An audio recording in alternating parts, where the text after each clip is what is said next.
Hello. For Jurgen, shut the fuck up, Jurgen. I'll ask you the questions when I'm ready to. Most will be for Jurgen. This is a bit like Groundhog Day or Deja Vu, but different venue. I believe that this is the fourth interview that I've done with Jurgen. I'm going to do this in two ways. This will be up on my YouTube channel later, and also I will use this as a sound clip because my radio show, which will be up and running next month, the software is ready, the hosting solution is ready, because I am ready to do a radio show. I do what every woman on the face of the planet does. Men are fucking useless. Do it yourself. First of all, I'm going to introduce Jurgen a bit. And Jurgen, can you tell me what your official job title is, please? I am officially the Southend District Hate Crime Officer for Essex Police. Okay. So, as you can see, it's got a very serious sounding thing. And don't be fooled by Jurgen's grizzly bear sort of thing. He really is a hard case fuck up. But on the serious side, it is a very, very serious job that he does. And with myself being a member of a minority community, and when I started going through transition, I'd had chats with Jurgen off the record, because he's a very nice guy. I think I had to call him a friend as well. And it's a couple of times he said, actually, Lucy, they were hate crime examples. So I thought it would be really, really interesting to talk to him. But before we do that, I'd like to have a little bit of a personal insight into the man. So with Jurgen, I'll say you've told me a story. I'd like you to repeat it again of why hate crime is important to you. I believe that there was a member of your family that had a experience. Would you mind sharing that again? I can't remember which one we're talking about now. My son's disabled. Yes. Is it that one? Yes, it is. Yeah.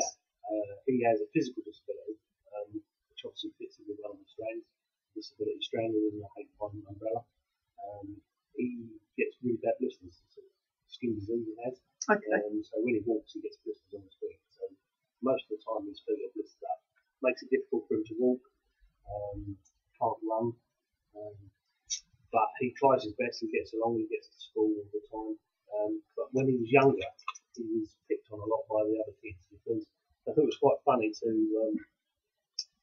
say things to him, wind him up, and make him run after them, so they'd run away, knowing that he couldn't run very well. And then when he was trying to run, they'd take the mickey out of him. And that happened all the way through primary and junior school. Now he's grown a bit. He's 6 foot now. Massive blonde hair. He's a drummer in a thrash metal band. He stands out. So although he's now more confident in himself, he still has a lot of hassle because he's different.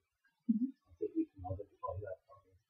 I can. I think another thing that what Jurgen's made this important is also hate crime affects people from all ages. It can start in school playgrounds, and also people affected like this as children. It can stay with you a lot of your adult life. So even with your son, that still carries memories of it.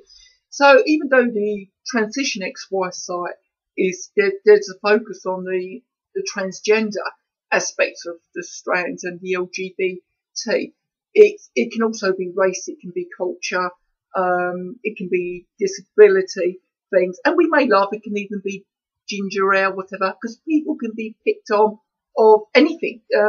Groups of people can be very, very cruel. So the things to go through, Jurgen, is how do people go about reporting hate crime? First of all, sorry, I've got your questions bollocksed around. I remembered them first time. I have told you, if you watch me, I don't script this because I'm not fucking polished. So I haven't got the editing tools. Got a friend who does that. If I ask him, it'll take 8 fucking years before it gets done. I'll polish that. Differentiate the different types of hate crimes. Right. Okay. The hate crime umbrella covers 5 main strands, which is race, religion and belief, or non-belief, disability, and that falls into all of the 4 categories of disability: physical, mental, learning disability, and sensory deprivation, death, etc. Also under disability, it takes in have one of those illnesses, you will fall under that umbrella.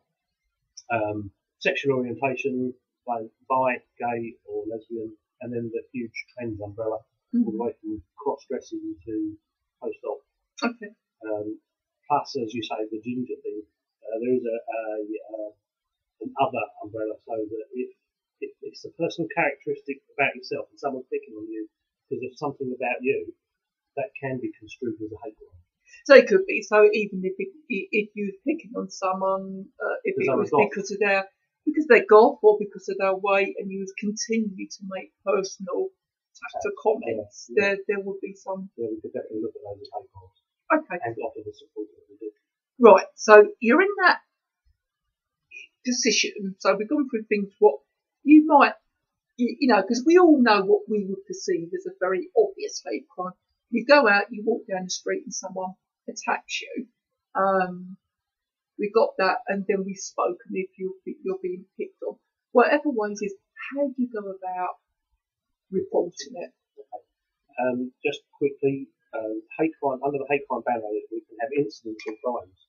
So an incident can happen that doesn't constitute a criminal offence, and we will still deal with that in the same way as we would a crime. So if you're assaulted, we carry out an investigation. If someone has a go at you without breaking any laws, we will still investigate that in the same way if it falls into the hate crime banner. Okay. And the way that you can report it is phone the police. If it's an emergency, if you're being attacked in the street, you can phone 999. If you're doing it on your mobile, which you normally will do, make sure you tell the operator the location, and they'll send someone down, no matter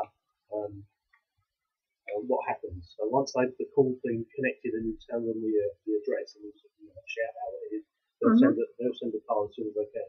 Okay. If it's not an emergency, then you can phone 101. You get put through to the control room.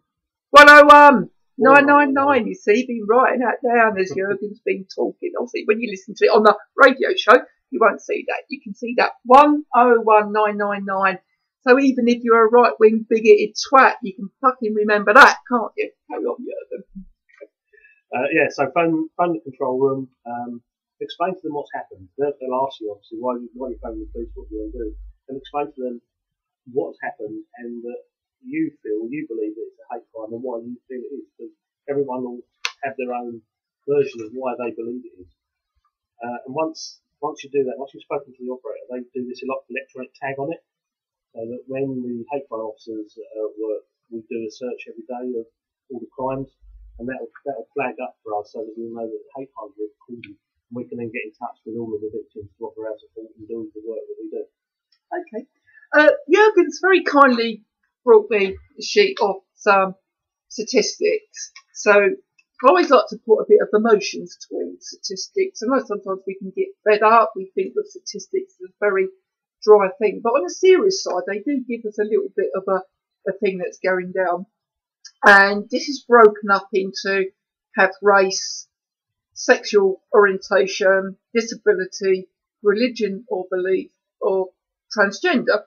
So in September, we have that there was 12 incidences reported on race. This is just Southend. Just Southend. 2 on sexual orientation, 1 on disability. I'm just quickly running through a total. So I'm going from September to December, showing how clever I am because I'm adding up in my head. So 70. That's just on race, is it? No, on total. I'm going to break it down into transgender. You've got 5, 13, 16, and on sexual orientation, got 5. What's the examples on sexual orientation? Why are people reporting? Yes. Okay, we've got 5 on there.